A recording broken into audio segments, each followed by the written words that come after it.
L'organisateur va d'abord annoncer une marche. Aujourd'hui, dimanche, ce sera un sitting. Donc j'imagine aussi c'est pour mieux contrôler la foule. Alors, combien de personnes il y aura?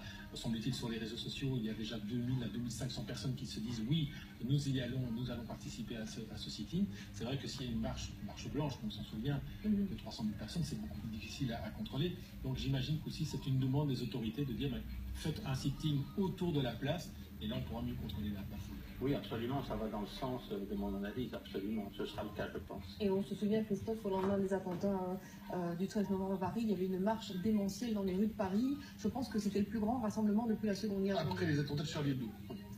Le 11 janvier, il y a eu effectivement une très grande marche dans Paris, plus d'1 million de personnes, presque 2 millions, 1,7 million si je me souviens bien. Mais en revanche, après les attentats du 13 novembre, non.